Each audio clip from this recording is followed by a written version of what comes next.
Un estado de shock no es algo que se produce únicamente cuando nos pasa algo malo, sino también cuando perdemos nuestra narrativa o nuestra historia, cuando nos desorientamos.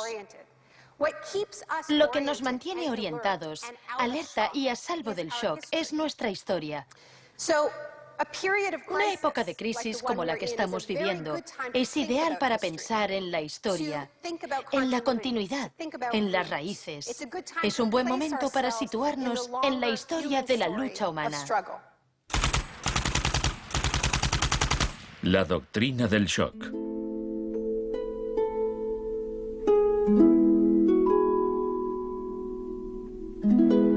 Todo empezó el 1 de junio de 1951, cuando representantes de agencias de inteligencia occidentales se reunieron en secreto con profesores universitarios en el Hotel Ritz-Carlton de Montreal. Como resultado de esta reunión, el ejército financió una investigación sobre el aislamiento sensorial en la Universidad de McGill. El aislamiento sensorial es una forma de producir una monotonía extrema.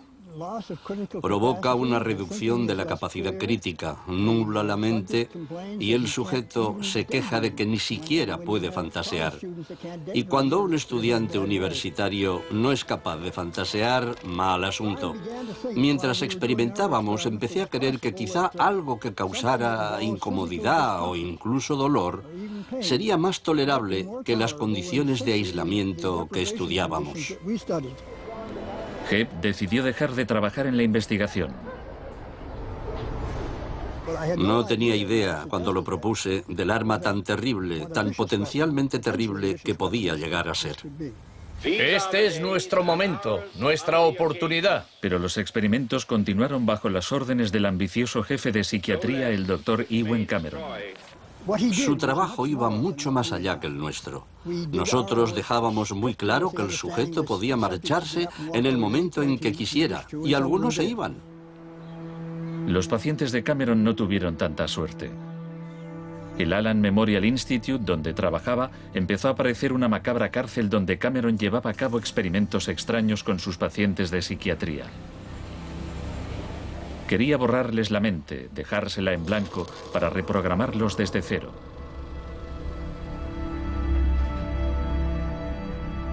Janine Huart, una joven madre de 4 hijos, padecía una depresión posparto.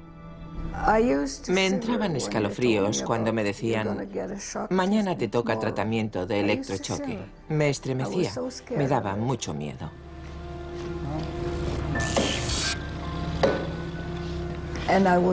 Despertaba en otra habitación, totalmente confundida y triste, y me quedaba muy afligida después. Iba por ahí caminando como una zombie. Cameron combinaba los electrochoques con las curas de sueño y la repetición de mensajes grabados. Decía: Janine, Janine, estás rehuyendo tus responsabilidades. No quieres cuidar de tu marido ni de tus hijos. Lo repetía una y otra vez. Suena como si la interrogaran. Sí, como si me interrogaran, pero ¿con qué objeto? La CIA no tardó en poner en práctica los hallazgos de Cameron. Muchas de sus técnicas figuran en el manual Kubark de interrogatorios para el contraespionaje. He aquí unos fragmentos. Es una tesis central del manual que estas técnicas son, en esencia, métodos para provocar la desviación de la personalidad. Hay un intervalo, que puede ser muy breve, de animación suspendida, una especie de shock psicológico o parálisis. Los interrogadores expertos reconocen este efecto cuando se da y saben que desde ese momento el sujeto está mucho más abierto a la sugestión, mucho más dispuesto a obedecer que justo antes de sufrir el shock. El otro Dr. Shock.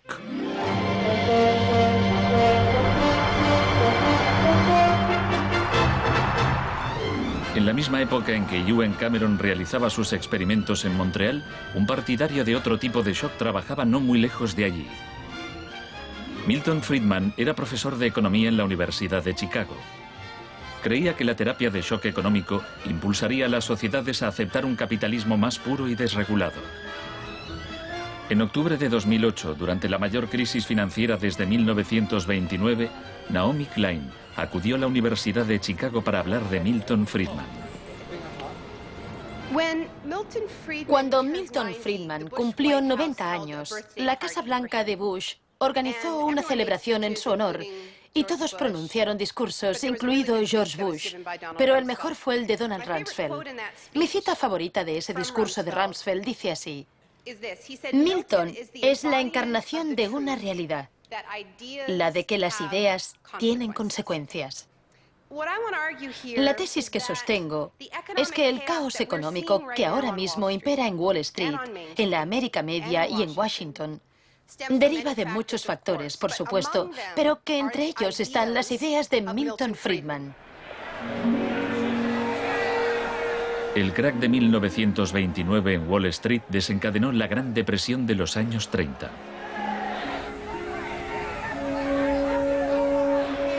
En la base de las tesis de Friedman estaba su oposición a la política del New Deal anunciada por el presidente Franklin Roosevelt en su discurso de investidura. Nuestra prioridad es conseguir que la gente tenga trabajo. No es un problema insoluble si lo abordamos de forma inteligente y con valentía. Quiero expresar mi firme creencia de que no debemos temer a nada, excepto al miedo en sí. Influido por el economista John Maynard Keynes, Roosevelt puso en marcha un programa de empleo público para que la gente volviera a trabajar. Hoy la depresión no es más que un vago recuerdo. Millones de hombres y mujeres han encontrado trabajo y por consiguiente seguridad y esperanza. No fue tan sencillo. La depresión duró hasta la Segunda Guerra Mundial, pero después el Plan Marshall generalizó el modelo regulador e intervencionista de Keynes en Europa.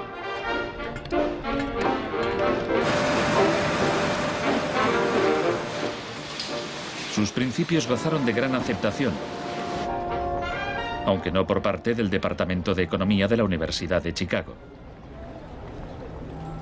Milton Friedman, desde esta universidad, libró una guerra contra el New Deal. Friedman era miembro de un grupo llamado Sociedad Mont Pelerin, dirigida por el economista Friedrich von Hayek.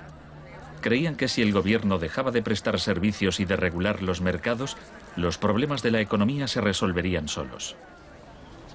En los 50 los consideraban bichos raros, pero en los últimos 30 años sus ideas se han convertido en la doctrina económica dominante.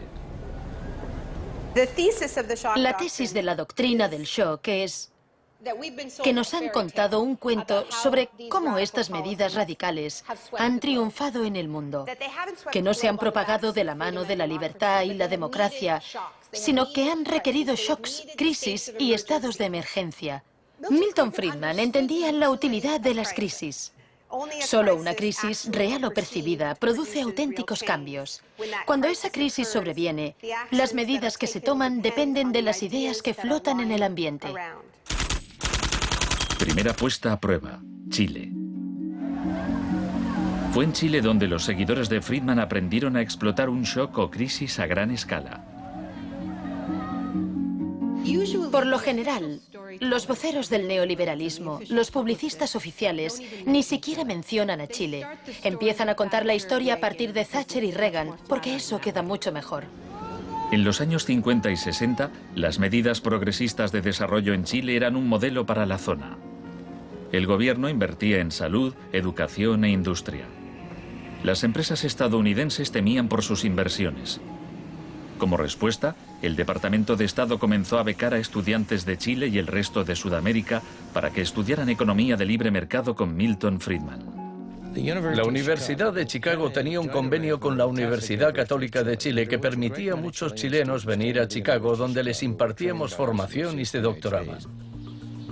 Los estudiantes regresaban a Chile a dar clases. El Departamento de Economía de la Universidad Católica en Santiago se convirtió en una mini escuela de Chicago. Arnold Harberger, el economista que dirigía el programa, se describía como misionero totalmente entregado. En 1970, la Unidad Popular de Salvador Allende ganó las elecciones con un programa que proponía nacionalizar grandes sectores de la economía. La compañía de teléfonos pertenecía en su mayor parte a la empresa estadounidense ITT, que encabezó los intentos de evitar que Allende fuera presidente. Contaba con el apoyo de Richard Nixon en la Casa Blanca. Yo no estuve allí, pero puedo decirle lo que sabemos con certeza en la actualidad. Él encargó a la CIA que impidiera que Allende asumiese la presidencia e intentaron convencerme de que instigara al ejército chileno cuando Allende resultó elegido. A pesar de las maniobras de la CIA, Allende juró el cargo de presidente.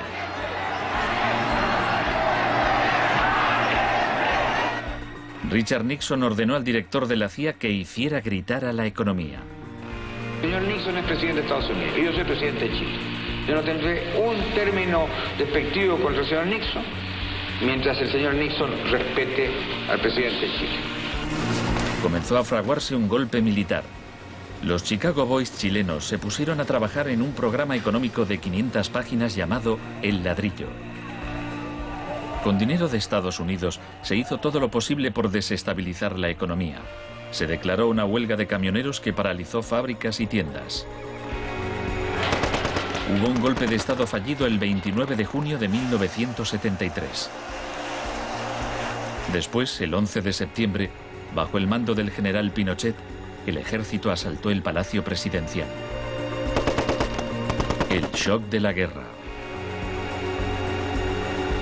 Chile había disfrutado durante 41 años ininterrumpidos de un régimen democrático que estaba siendo derrocado por medio de la violencia. Para Pinochet y sus partidarios el golpe era una guerra, y desde luego estaba concebido para parecerlo. Fue el precursor chileno de la doctrina militar de shock y pavor.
Fuerzas Armadas y de Orden, solo bajo la inspiración patriótica de sacar al país del caos que en forma aguda lo estaba precipitando el gobierno marxista de Salvador Allende. Los Chicago Boys entregaron a Pinochet el ladrillo, su plan económico.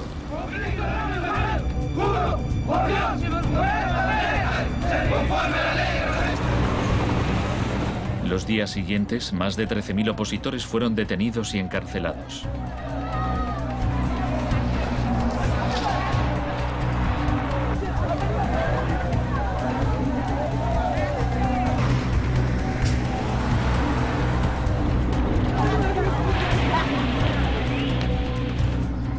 Recluyeron a miles de presos en el Estadio Nacional y a muchos los torturaron.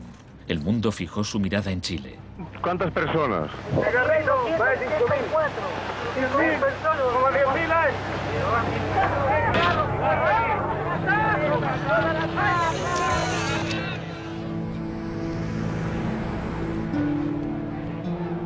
A principios de noviembre liberaron a 5.000 presos. A los 900 que quedaron los trasladaron a otros centros de detención.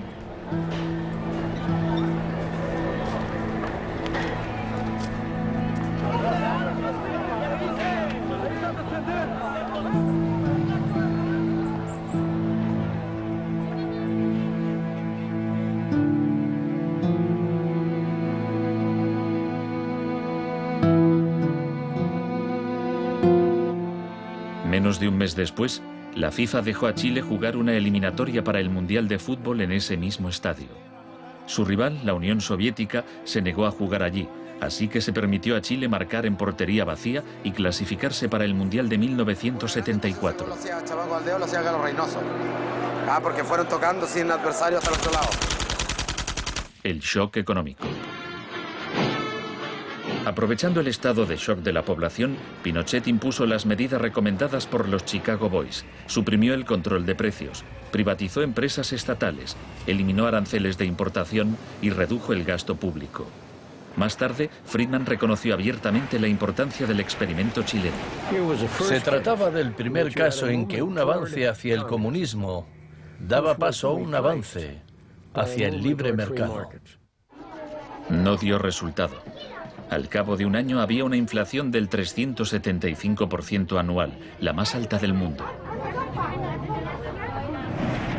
Así que en marzo de 1975, Arnold Harberger y Milton Friedman volaron a Santiago. Empleó una expresión que nunca se había utilizado en el contexto de una crisis económica mundial. Exigió un tratamiento de shock. Dijo que él era como un médico que iba a ayudar a un país asolado por una epidemia y simplemente recetaba el remedio. Friedman escribió que el general Pinochet se mostraba receptivo a la idea de un tratamiento de shock, aunque era evidente que le preocupaba el paro temporal que podía causar.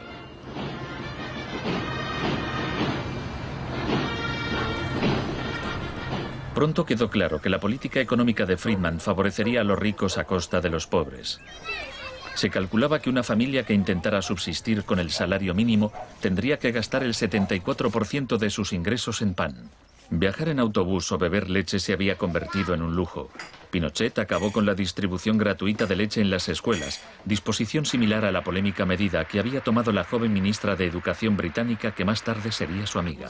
¿Me siento aquí? Gracias. Muchas gracias.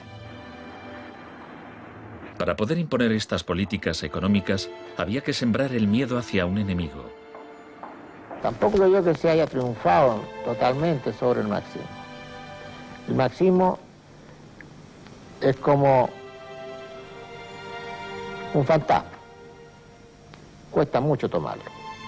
Mejor dicho, no se puede tomar.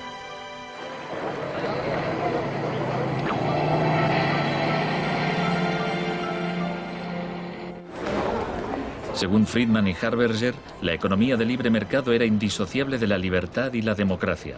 Pero en Chile, donde sus ideas se estaban aplicando en el contexto de una dictadura militar, no era así.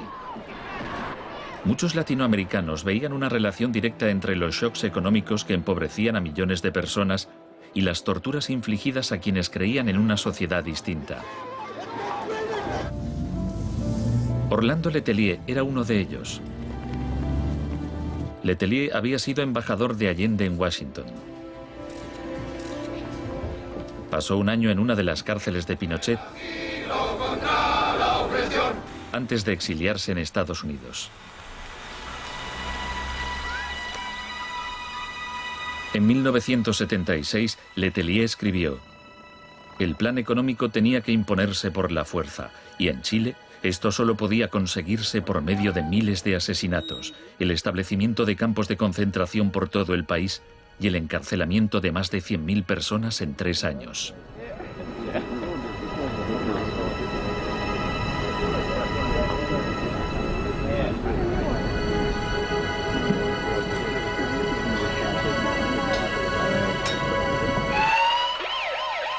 Antes de que pasara un mes, Letelier murió en un atentado con coche bomba.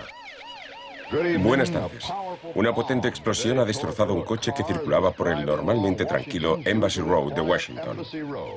El chileno era Orlando Letelier, ministro de Exteriores durante los últimos meses del régimen marxista del difunto Salvador Allende. Damos paso a Richard Roth. Michael Townley, miembro de la policía política secreta de Pinochet, estaba detrás del atentado. Había entrado en Estados Unidos con pasaporte falso y la CIA estaba al corriente de ello. Michael, buenas noches. Buenas noches, Pablo. La opinión del Poder Judicial chileno, ¿hay confianza en él? Mire, yo confío plenamente en la justicia chilena, como patriota y luchador antimarxista y juntista por sobre todas las cosas. Pese a su confianza, Townley fue extraditado a Estados Unidos y condenado por el asesinato de Letelier. Pinochet gobernó Chile como dictador durante 17 años. Pero en una entrevista en que se sinceraba, Harberger seguía negándolo. Un gobierno represivo no puede durar mucho tiempo en el marco de un sistema de auténtica libertad económica. El año del asesinato de Orlando Letelier se le concedió a Friedman el Premio Nobel de Economía. Saben, tienen una idea totalmente deformada de lo que pasó. Les explicaré un par de cosas. En primer lugar, universidades chilenas me ofrecieron 2 títulos honoríficos antes de que yo viajara allí.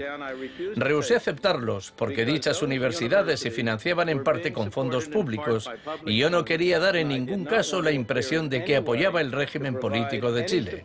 No soy representante de Chile, no soy asesor de Chile, ni tengo responsabilidades para con el gobierno de Chile.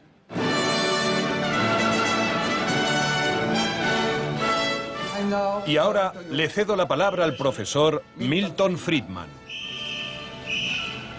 Friedman, vete a casa. Friedman, vete a casa.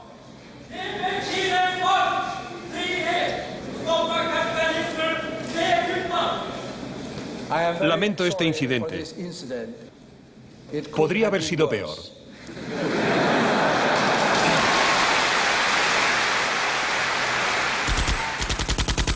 La revolución se propaga. El propósito de la doctrina del shock es contar una historia alternativa de cómo esa oleada salvaje de capitalismo puro e incontrolado que estamos viviendo llegó a dominar el mundo. Chile no fue el único país de Sudamérica que adoptó las políticas de la Escuela de Chicago.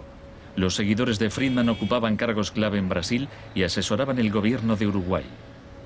Entonces, el 24 de marzo de 1976, un golpe militar derrocó al gobierno de Isabel Perón en Argentina. Una junta de 3 generales tomó el poder bajo el mando del general Videla. Los Chicago Boys accedieron a puestos económicos relevantes en el gobierno militar. Aprovecharon la oportunidad para introducir importantes reformas económicas y sociales. Un año después del golpe, los sueldos habían perdido el 40% de su valor, se cerraban fábricas y la pobreza se disparó.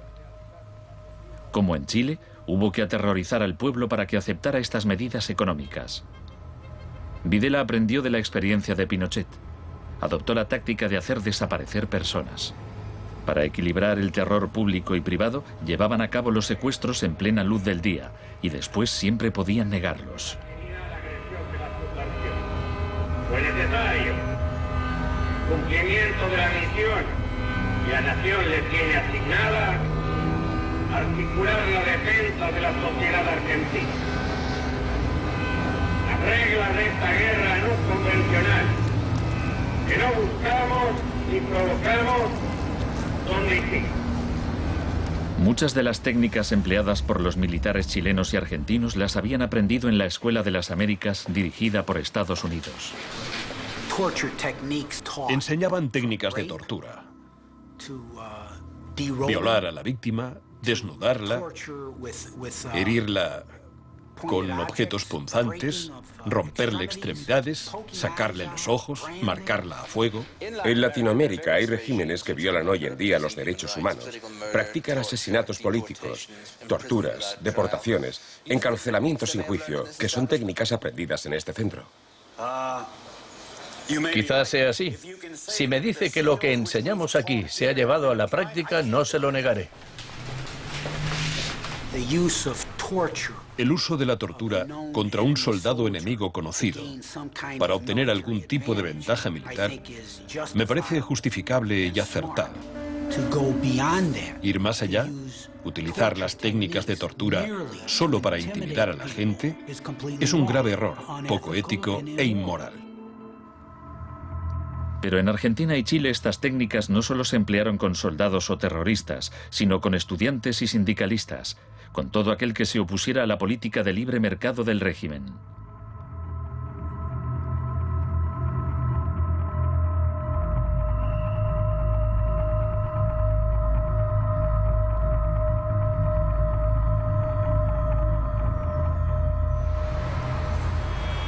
En 1978, la Junta de Argentina fue anfitriona del Mundial de Fútbol. La final se jugó en un estadio que estaba aproximadamente a 1 kilómetro del mayor centro de detención del país, donde había miles de presos en cámaras de tortura. Decir que con los goles, con el grito de gol, se tapaba la voz de los secuestrados, los gritos de los secuestrados era una realidad. Organización extraordinaria, miles y miles de banderas, miles y miles de gargantas enronquecidas, 25 millones de argentinos que tienen un solo color, el celeste y blanco. El fútbol ha hecho el milagro del país, de este maíz maravilloso que nos siguen atacando aquellos que... Argentina llevó su régimen de terror un paso más lejos que Chile. Entre los desaparecidos había cientos de mujeres embarazadas a quienes les permitieron dar a luz antes de asesinarlas.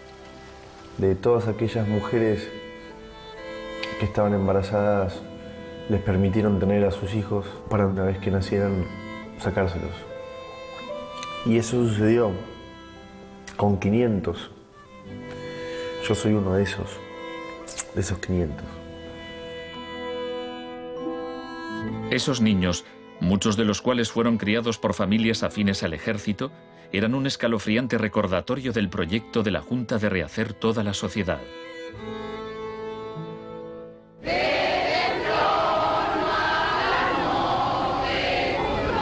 Cuando la Junta aún detentaba el poder, un grupo de madres y abuelas de desaparecidos empezaron a protestar en la Plaza de Mayo.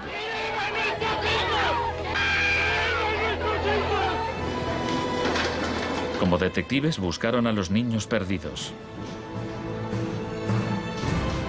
Tras la caída de la Junta, localizaron a algunos y los reunieron con sus familias. De vez en cuando encontraban restos. Por lo general, no encontraban nada. El general Videla fue declarado culpable de asesinato, secuestro y tortura. Señores jueces, nunca más. Se le condenó a cadena perpetua.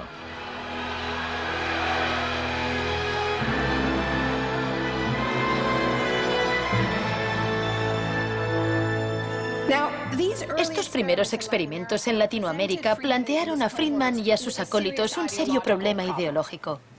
Friedman había prometido que sus medidas no solo enriquecerían aún más a la élite, sino que crearían la sociedad más libre posible, que aquella era una guerra contra la tiranía, que el capitalismo y la libertad iban juntos. Sin embargo, vemos que en los 70 los únicos países que ponían en práctica esas ideas eran dictaduras militares.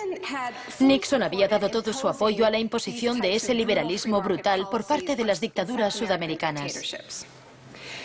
En cambio, el caso de la política económica dentro de Estados Unidos, donde Nixon se estaba jugando la reelección, era harina de otro costal.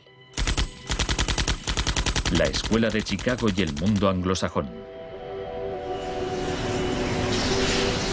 Friedman mantenía una relación cordial con Nixon. Varios de sus colegas y discípulos de la Escuela de Chicago obtuvieron cargos en el gobierno. Entre ellos Donald Rumsfeld. Con la ayuda de Dios. Enhorabuena. Gracias. En 1971, en plena depresión económica, Nixon dejó a un lado las ideas de Friedman e instauró una política de control de precios y salarios. Puso a Rumsfeld al cargo. Es, en esencia, una cuestión de oferta y demanda. Hace tiempo que me opongo al control de salarios y precios. Creo que implica la injerencia del gobierno en la libertad individual y me parece intolerable.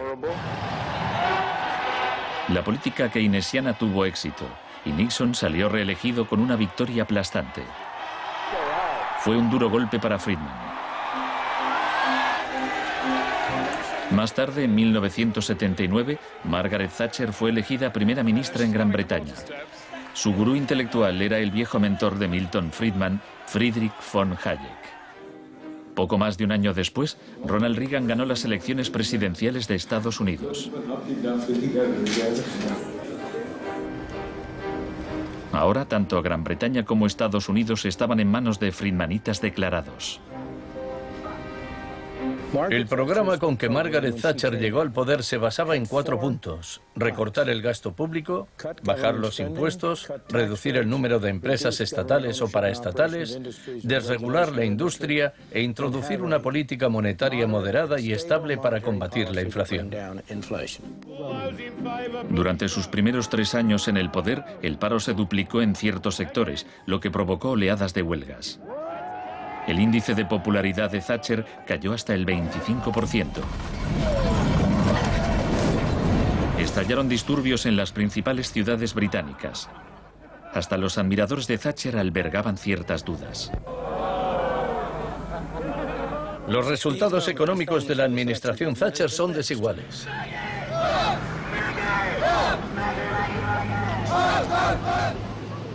A quienes esperan ansiosos a que yo haga caso del eslogan favorito de los medios, dar vuelta atrás, solo puedo decirles una cosa: dad vuelta atrás vosotros si queréis. La dama no es partidaria de ello. Friedrich von Hayek instó a Thatcher a adoptar las políticas de shock económico de Pinochet. Ella replicó: en Gran Bretaña, con sus instituciones democráticas y su necesidad de un alto grado de consenso interno, algunas medidas tomadas en Chile son del todo inaceptables. La enorme impopularidad de Thatcher demostraba una vez más que el fundamentalismo del libre mercado era demasiado impopular y perjudicaba directamente a demasiada gente como para sobrevivir en un sistema democrático que requería el consentimiento de los gobernados, a diferencia de una dictadura militar. Lo que sacó a Thatcher del abismo y salvó finalmente el proyecto fue una crisis, la crisis suprema, de hecho, una guerra. Estamos aquí porque, por primera vez en muchos años, un territorio de soberanía británica ha sido invadido por un país extranjero. El gobierno ha decidido que un importante destacamento zarpe en cuanto se hayan ultimado todos los preparativos. El acorazado Invincible irá en cabeza. La mayoría de los británicos ni siquiera había oído hablar de las Malvinas, pero cuando Argentina invadió el pequeño archipiélago a miles de kilómetros de distancia, en el Atlántico Sur, Thatcher aprovechó la ocasión para hacer honor al apodo Dama de Hierro. Caballeros, me dicen que la bandera blanca ondea sobre Stanley. La guerra terminó menos de 3 meses después. Cuando las tropas regresaron al Reino Unido, las celebraciones patrióticas inundaron el país. Thatcher ganó las elecciones de 1983 por amplia mayoría. Esto le permitiría aplicar una forma de terapia de shock económico como la impuesta en Chile.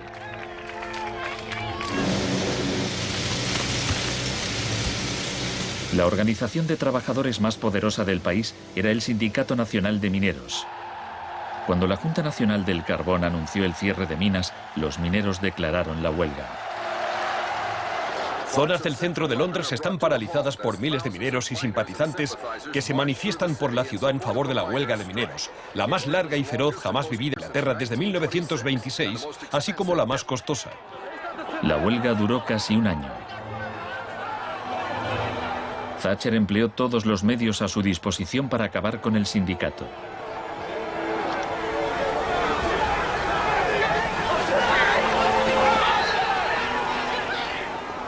Al final, los mineros fueron derrotados. Thatcher aprovechó esta victoria para implantar la revolución de la Escuela de Chicago en su país.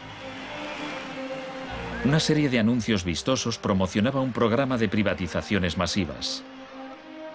Thatcher vendió la industria del acero, el agua, la electricidad, el gas, el teléfono, aerolíneas, el petróleo. Privatizó las viviendas públicas, salieron a concurso los servicios municipales. En 1986 se desregularon los servicios financieros y la banca. Se le llamó el Big Bang. No hace falta que le recuerde a ninguno de los presentes que el Big Bang es solo el principio.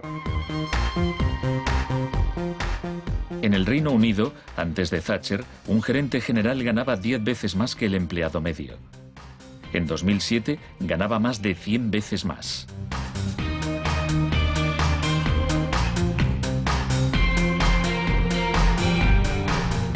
En Estados Unidos, antes de Reagan, los gerentes generales ganaban 43 veces más que el empleado medio.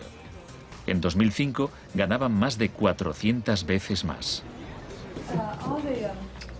Friedman reconocía abiertamente que Thatcher y Reagan estaban haciendo mucho por difundir la doctrina de la Escuela de Chicago en el mundo. Por aquí, señor Reagan. He pensado que debía colocarse aquí. La coincidencia en el tiempo de los mandatos de Thatcher y Reagan fue sumamente importante para la aceptación pública en todo el mundo de un enfoque distinto de la política económica y monetaria. Muchas gracias. Voy a describirles un plan y una esperanza a largo plazo. Que el avance de la libertad y la democracia relegue al marxismo-leninismo al basurero de la historia, tal como ha hecho con otras tiranías que coartan la libertad e impiden que la gente se exprese. Más allá del telón de acero. Todos conocemos el cuento de hadas sobre la caída del comunismo. Occidente, con Reagan y Thatcher al mando, parecía tan próspero a los ojos de la gente del bloque comunista que ésta a su vez empezó a exigir medidas radicales de libre mercado. En realidad no sucedió así. Es cierto que quienes vivían oprimidos por el autoritarismo comunista querían la democracia de verdad y que querían poder ir a comprar tejanos y a comer Big Macs. Eso es cierto. Pero eso no significa que aspiraran al capitalismo salvaje con oligarcas descontrolados y sin protecciones sociales, que acabó por instaurarse en tantos países del bloque del Este que aún lo padecen hoy en día. Thatcher había hecho lo posible por socavar el poder de los sindicatos en el Reino Unido, pero en 1988 viajó a Polonia para ofrecerle su apoyo al sindicato Solidaridad. Se trata del proceso para pasar de donde están ahora a donde quieren estar. Como consecuencia de las huelgas en Polonia, se permitió a Solidaridad participar en las elecciones de junio de 1989, lo que a su vez desencadenó oleadas de manifestaciones en toda Europa del Este.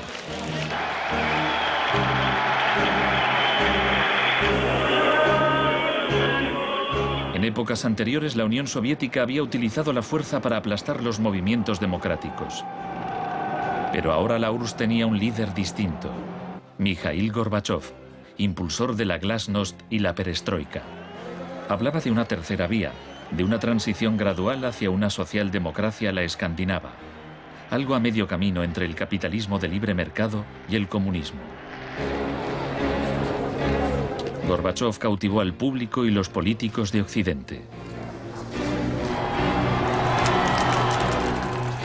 Es un líder audaz, decidido y valiente. Ante la mirada de Gorbachov, los viejos regímenes comunistas se desmoronaron uno a uno.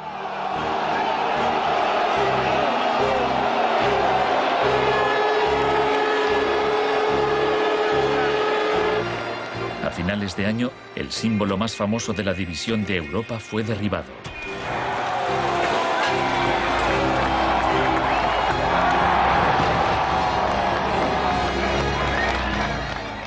Para Friedman y los Chicago Boys, se abrieron las puertas de todo un mundo nuevo. En la Unión Soviética, Gorbachov quería reformar la economía rusa poco a poco. En 1991, Gorbachov asistió como invitado a la cumbre del G7 en Londres.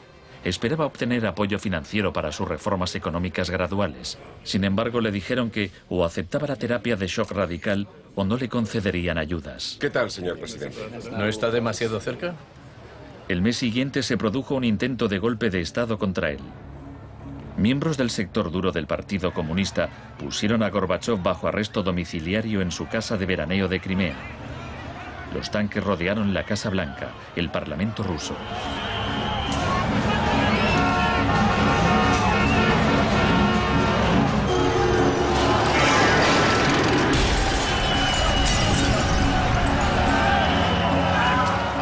En el caos de los enfrentamientos callejeros, era evidente que, para reforzar su posición, el sector duro debía recurrir a la violencia. Estos choques entre el pueblo y las fuerzas del orden son algo nunca visto desde los tiempos lejanos de la Revolución Rusa. Hoy, cuando amanecía sobre un mar de escombros, empezaba a quedar claro que el golpe se estaba desmoronando. El edificio del Parlamento ruso estaba a salvo. El ejército no había intervenido. Y en el interior, Yeltsin tenía más poder que nunca.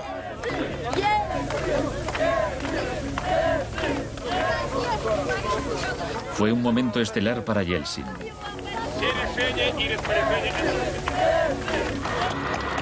Gorbachov fue puesto en libertad y regresó a Moscú, pero había perdido buena parte del poder. Aplaudo los elevados principios del pueblo ruso y también los del presidente Boris Yeltsin. En diciembre de 1991 se disolvió la Unión Soviética, un shock profundo para el pueblo ruso. Yeltsin se hizo cargo entonces de la política económica de la Federación Rusa. El libre mercado llegó a Rusia y con él el caos. La adopción de las doctrinas de la Escuela de Chicago por parte de Rusia marcó el principio de un nuevo capítulo en la cruzada por el libre mercado. Fue shock en estado puro, sin nada de terapia. Pese a los intentos oficiales por promover el capitalismo popular, lo cierto es que un puñado de empresarios amasó grandes fortunas. Se vendieron empresas estatales a precio de saldo. La prensa rusa apodó a los asesores de Yeltsin los Chicago Boys.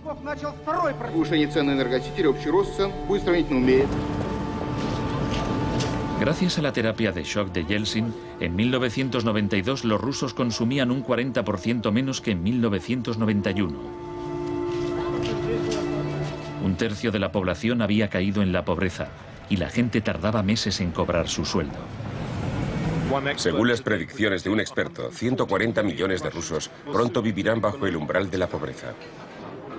La corrupción era generalizada y el crimen organizado se disparó. Moscú se convirtió en el nuevo salvaje oeste.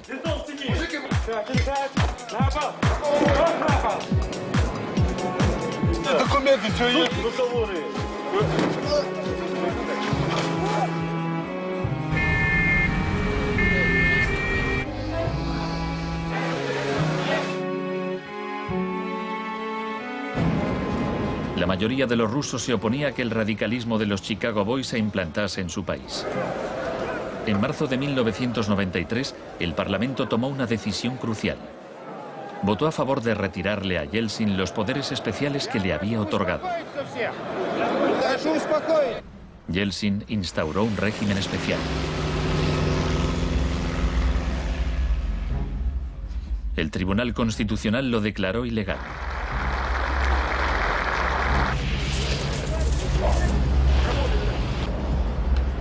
El 21 de septiembre, Yeltsin, al estilo Pinochet, disolvió el Parlamento. A partir de hoy quedan suspendidas las funciones legislativas, administrativas y de control del Parlamento de la Federación Rusa. Occidente puso su influencia al servicio de Yeltsin. Creemos que Boris Yeltsin es la mayor esperanza para la democracia en Rusia. 2 días después, el Parlamento votó a favor de destituir a Yeltsin por 636 votos a 2. Miles de partidarios del Parlamento se congregaron frente a la Casa Blanca e intentaron tomar la televisión.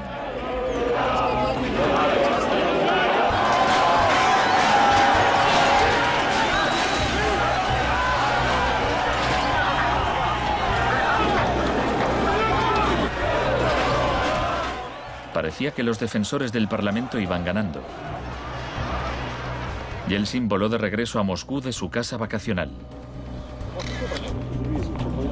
Esa noche, 100 manifestantes murieron en los enfrentamientos con las fuerzas de Yeltsin.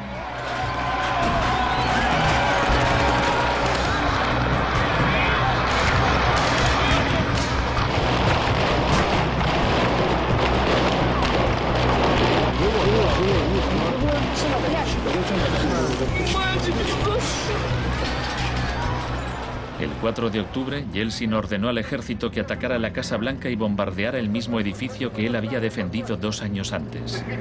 ¿No lo entendéis? ¡Son asesinos!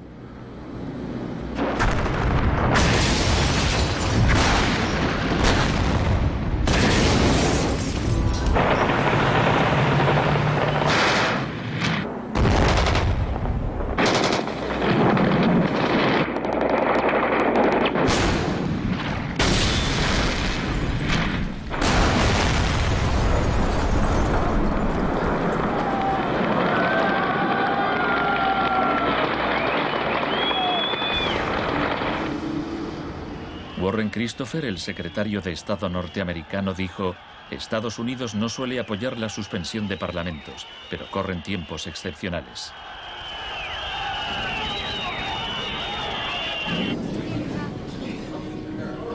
Yeltsin había conseguido el poder absoluto. Asesorado por sus Chicago Boys, practicó un capitalismo de amigotes. Se pusieron a la venta más industrias estatales, y así nació una nueva clase de empresarios multimillonarios con influencia política, los oligarcas.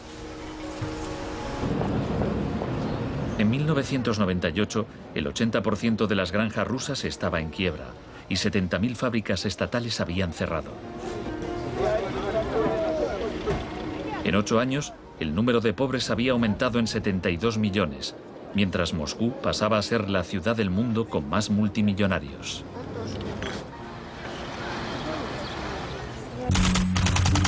Un nuevo enemigo.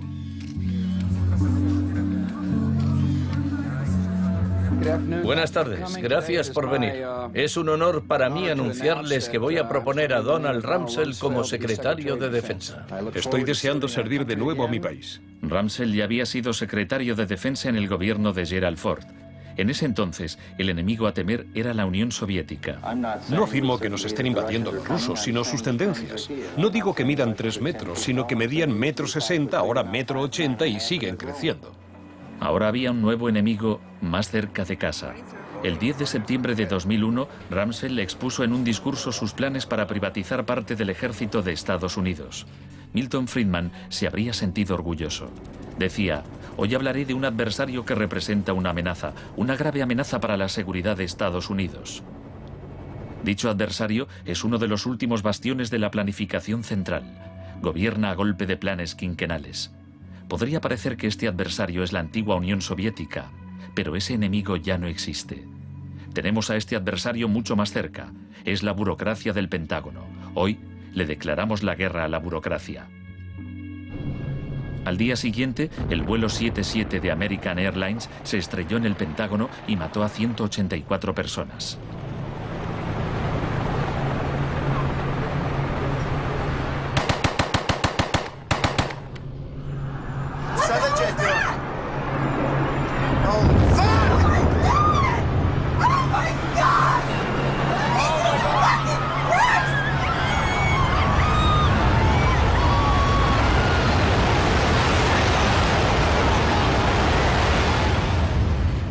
Piensen en la sensación de la gente tras los atentados.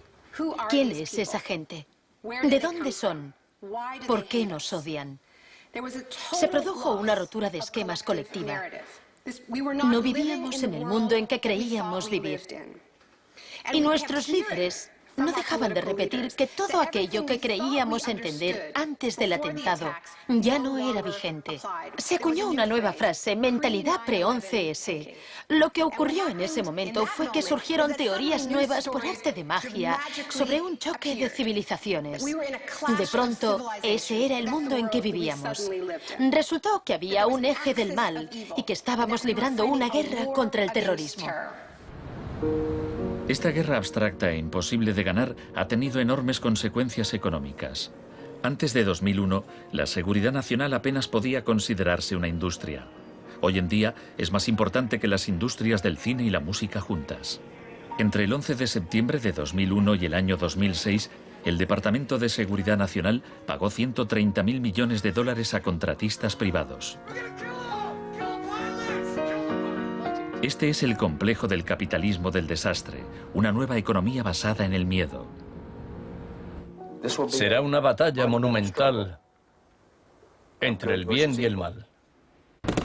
La guerra contra el terrorismo, primera parte. La mejor defensa contra el terror es una ofensiva global contra él, allí donde esté. La primera fase de esta guerra fue el bombardeo de Afganistán.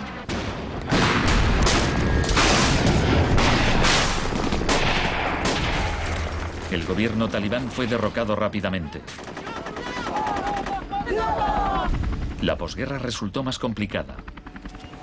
Nuestra lucha contra el terrorismo empezó en Afganistán, pero no acaba allí. Buscamos sobre todo detenidos que nos sirvan para extraerles información.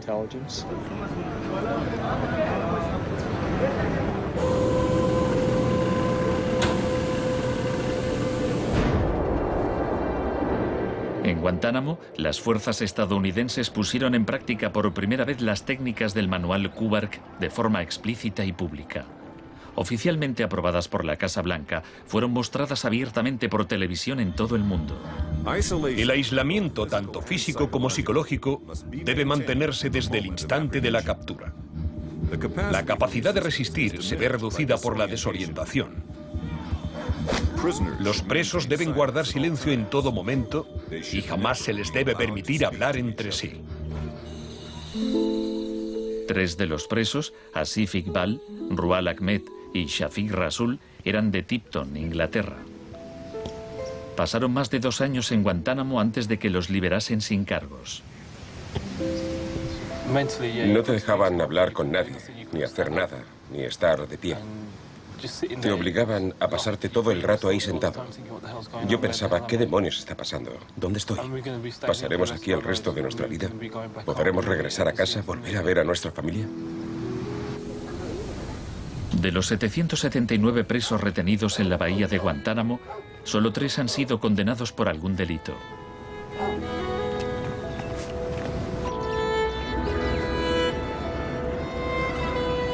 Lo único que sé a ciencia cierta es que son mala gente. Era un mensaje para todo el mundo, un mensaje muy claro. Esto es lo que te pasa si te interpones en nuestro camino. La guerra contra el terrorismo, segunda parte. La guerra contra el terrorismo no se libra contra un solo hombre o contra un solo país. Se alegaron muchas justificaciones para la invasión de Irak. Pero si Estados Unidos realmente hubiera querido invadir un país que presuntamente albergaba a líderes de Al-Qaeda, tenía armas nucleares y vendía tecnología nuclear a otros países, Pakistán habría sido la opción más obvia. Tenía contactos estrechos con los talibán y el poder estaba en manos de un dictador militar. En cambio, George Bush eligió como objetivo Irak, el país con la 3ª mayor reserva de petróleo del mundo.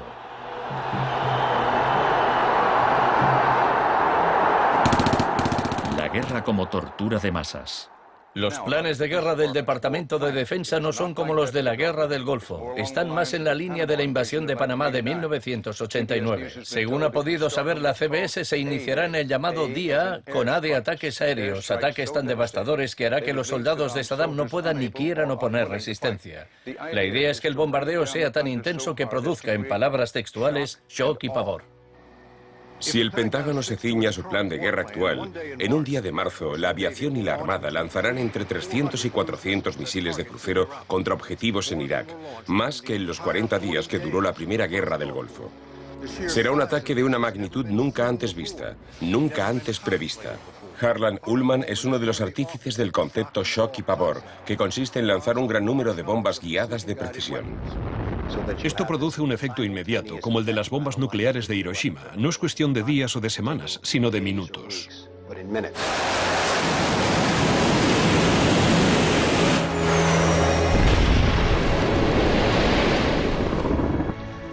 Además, paralizas la ciudad, es decir, la dejas sin energía ni agua y lanzas una campaña implacable de desgaste, de modo que al cabo de 2, 3, 4 o 5 días, ellos quedan agotados física, emocional y psicológicamente.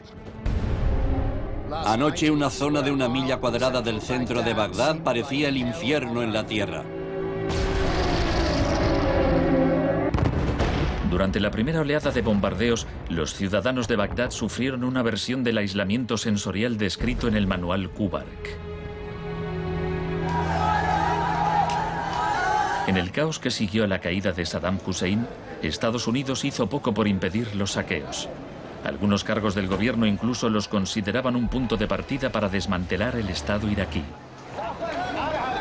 John Agresto, encargado de reorganizar la educación superior, veía el saqueo de escuelas como una oportunidad para empezar de cero.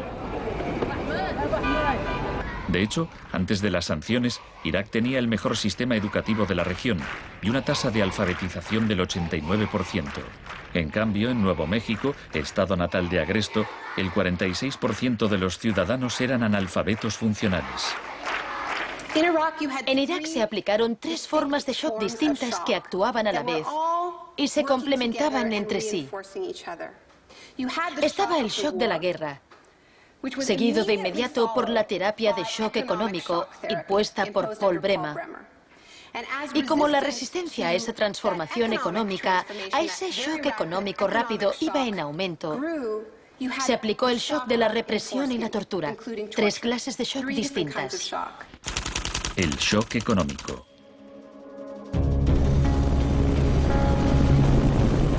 En mayo de 2003, Paul Bremer fue nombrado enviado presidencial de Estados Unidos a Irak.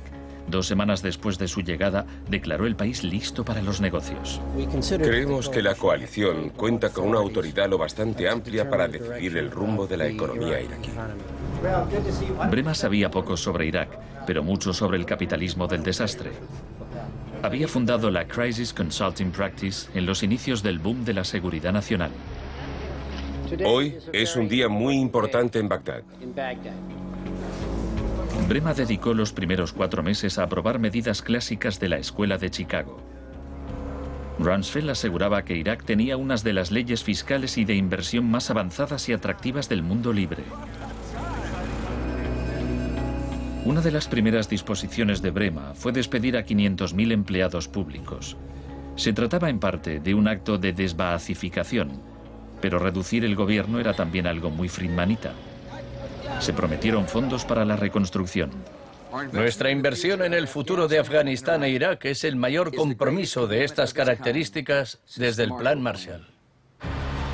En realidad, era justo lo contrario. Mientras que el fin del Plan Marshall era impulsar la industria europea, la ayuda a Irak se invirtió en empresas de Estados Unidos. Los pocos iraquíes que consiguieron empleo estaban al final de una serie de subcontratistas.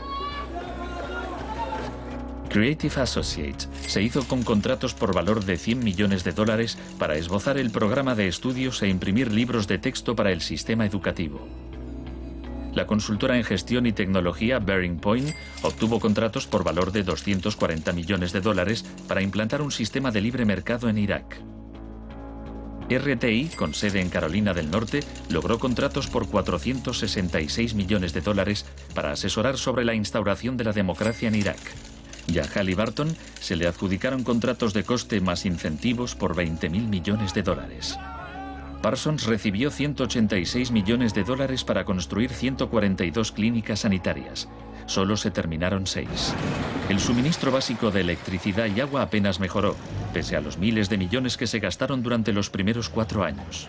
Vamos a triunfar aquí y cuando lo consigamos habremos hecho algo importante, no solo para 25 millones de iraquíes, sino para favorecer los intereses occidentales en la región. Hasta los nuevos billetes iraquíes se imprimían en el extranjero.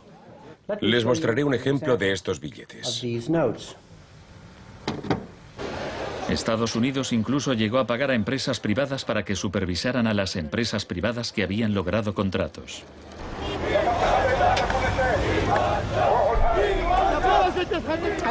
Estuve en Bagdad en 2004, cuando empezaban a cometerse atentados con frecuencia. De hecho, la noche en que llegué, una bomba estalló muy cerca del hotel.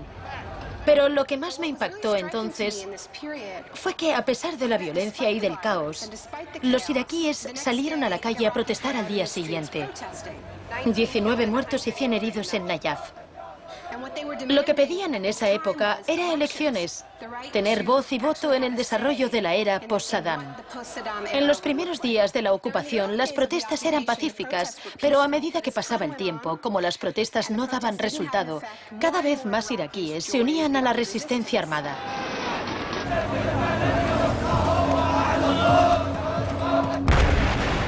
La violencia se descontroló.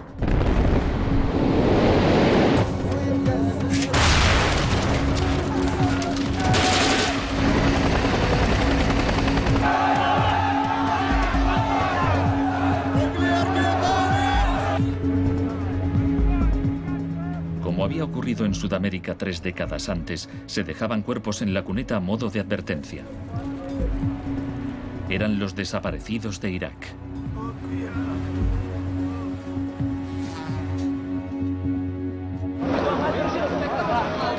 Se tomaron medidas extremadamente agresivas para aplastar a la oposición. El shock de la represión.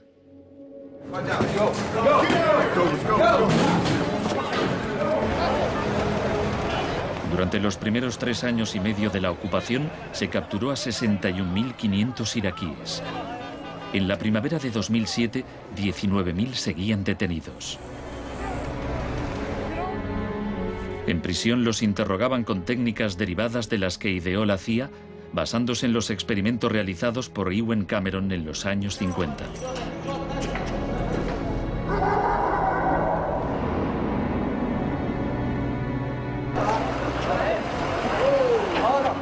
Según la Cruz Roja, altos cargos del ejército estadounidense admitieron que entre el 70 y el 90% de las detenciones en Irak fueron errores.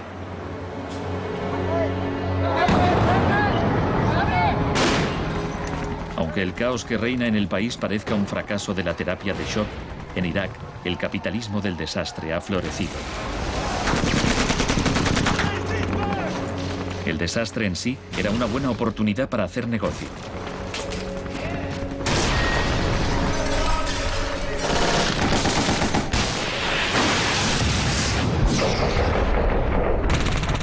El negocio de la guerra.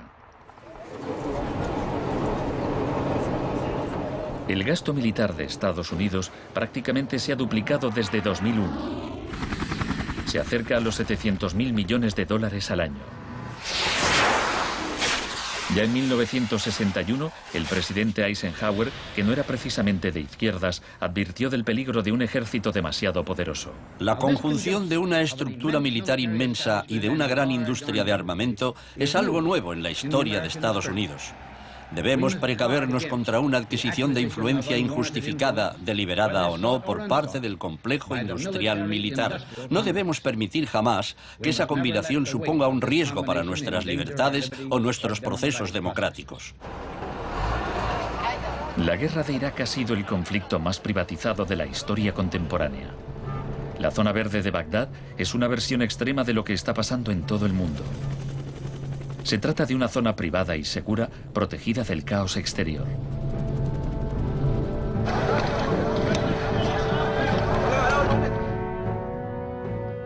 En 1991, durante la Primera Guerra del Golfo, por cada 100 soldados había un contratista militar. En 2003, cuando empezó la guerra de Irak, por cada 100 soldados había 10 contratistas. En 2006, por cada 100 soldados había 33 contratistas. Un año después, por cada 100 soldados había 70 contratistas. En julio de 2007 había más contratistas que soldados en Irak. Esto iba incluso más lejos de lo que Milton Friedman se había atrevido a soñar.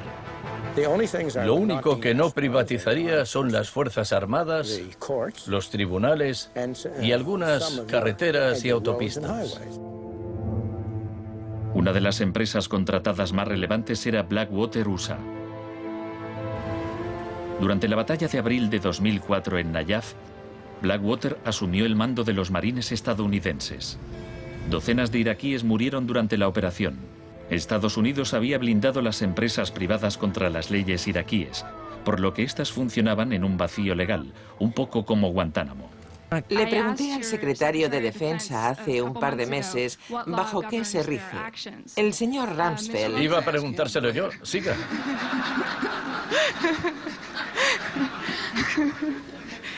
¡Socorro! Iba... Del mismo modo que la terapia de shock de Cameron dejaba a los pacientes confundidos y deshechos, los múltiples shocks infligidos a Irak redujeron al país a un estado de anarquía y violencia sectaria.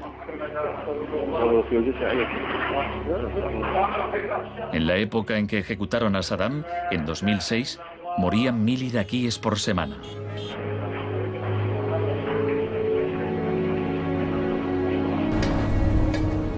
En abril de 2007, la Agencia de la ONU para los Refugiados calculaba que 4 millones de personas habían tenido que abandonar su hogar.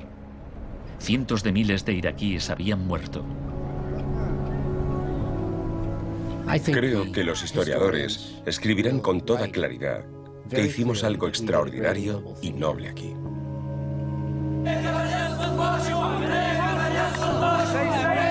Esta es una manifestación contra el terrorismo americano.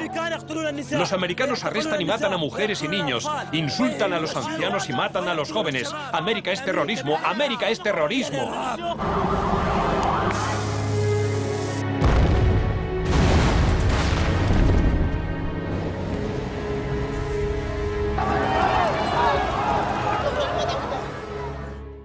Un mundo de zonas verdes y rojas. Cuando el huracán Katrina llegó a Nueva Orleans en agosto de 2005, el mundo presenció horrorizado una especie de apartheid del desastre. Quienes tenían recursos se marcharon de la ciudad, mientras decenas de miles de desfavorecidos tuvieron que quedarse prácticamente sin ayuda del Estado. Fui a Nueva Orleans cuando la ciudad todavía estaba inundada y descubrí que lo que había visto en Irak se repetía, no en un periodo de posguerra, sino después de un terrible desastre natural. Milton Friedman murió en 2006. La última recomendación que hizo sobre política oficial aparece en un artículo que publicó en el Wall Street Journal 3 meses después del Katrina. Dice, la mayor parte de las escuelas de Nueva Orleans están en ruinas y también las casas de los alumnos. Los niños se han dispersado por todo el país.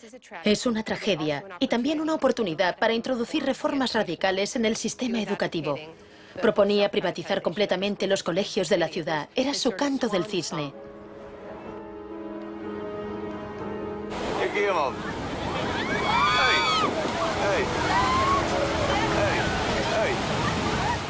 Fui testigo de un proceso similar en Sri Lanka, en los días que siguieron al tsunami de 2004.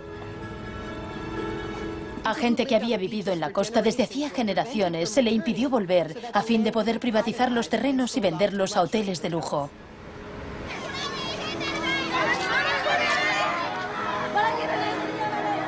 Justo a esto me refiero con la expresión doctrina del shock, al saqueo sistemático del sector público después de un desastre, cuando la gente está demasiado ocupada haciendo frente a la emergencia, a sus problemas diarios, para proteger sus intereses.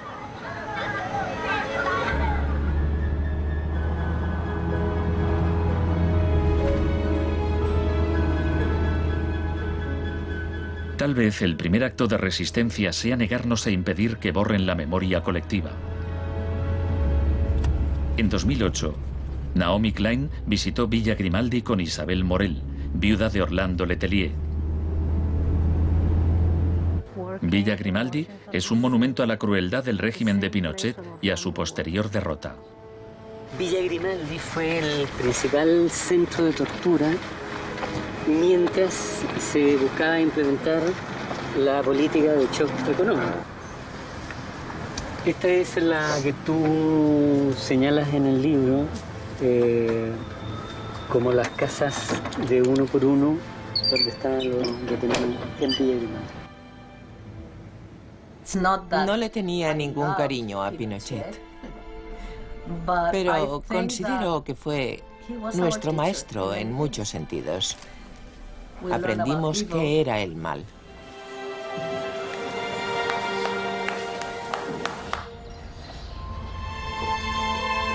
En 1988, Pinochet fue detenido cuando se encontraba en Londres. Su vieja aliada, Margaret Thatcher, permaneció a su lado. Sé lo mucho que le debemos.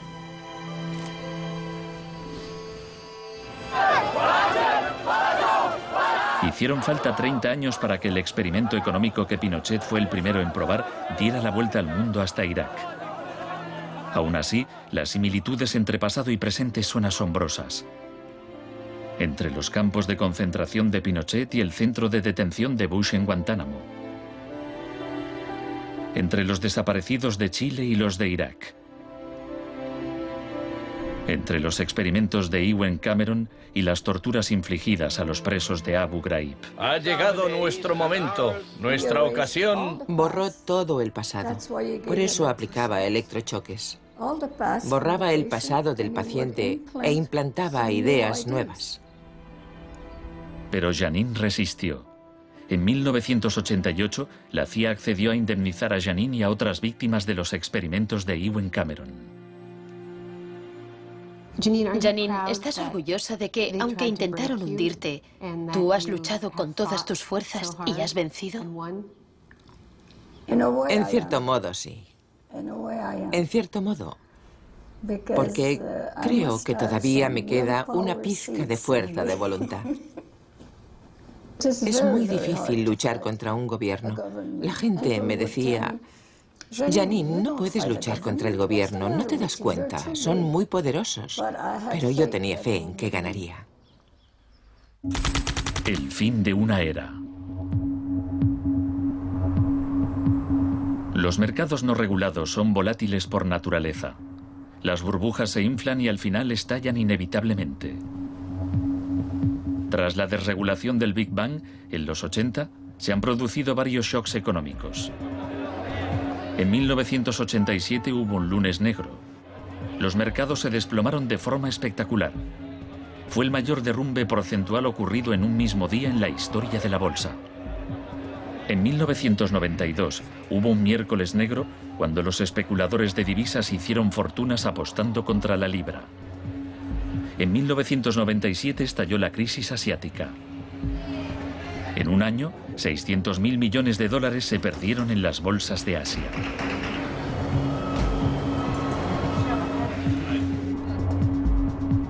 Y finalmente, en septiembre de 2008, los mercados financieros implosionaron.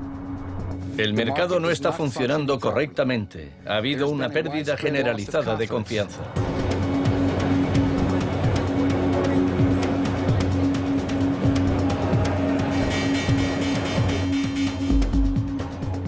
El 15 de septiembre, Lehman Brothers se acogió al capítulo 11 de la ley de quiebras.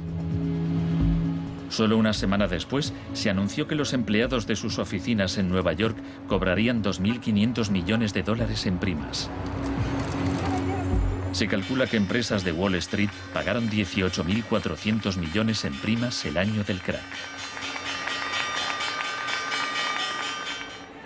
Pese al torrente de retórica populista de quienes dicen plantar cara a los peces gordos y defender a los ciudadanos sencillos y no a Wall Street, nos encontramos ante una transferencia de riqueza de proporciones incalculables. Se está transfiriendo riqueza del sector público, de las manos del gobierno, que la ha recaudado de la gente de a pie en forma de impuestos, a manos de las empresas y los individuos más ricos del mundo. Huelga decir que son los mismos individuos y empresas responsables de la crisis. Nos encontramos en medio de un tsunami crediticio imprevisible. He encontrado un fallo cuyo alcance y duración ignoro, pero es algo que me tiene muy inquieto.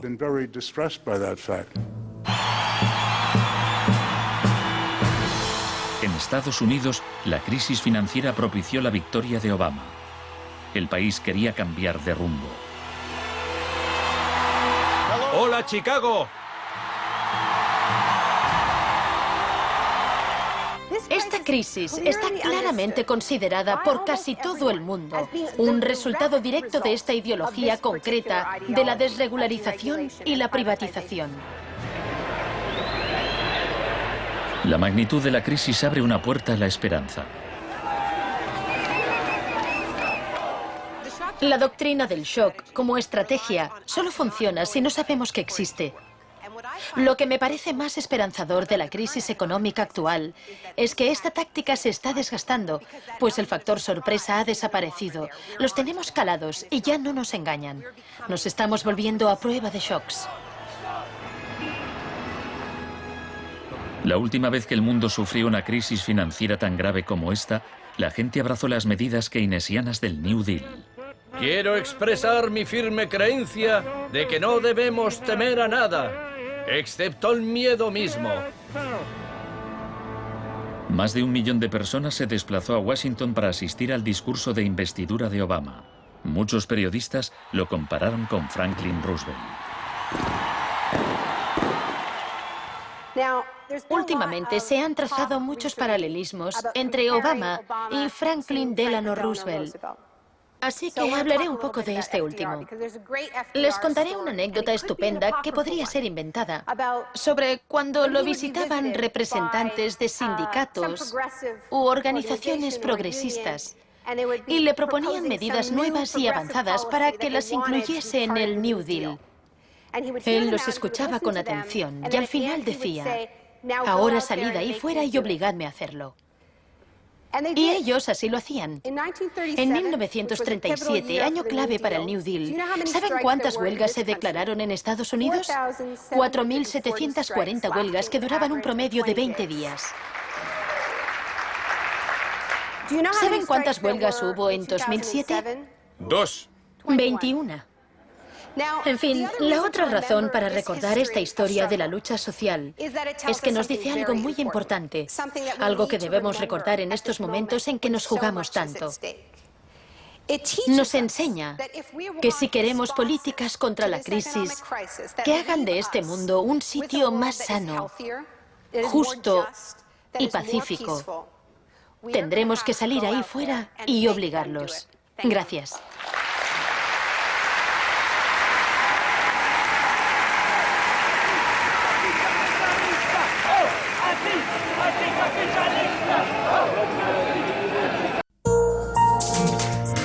Volvemos en 2 minutos.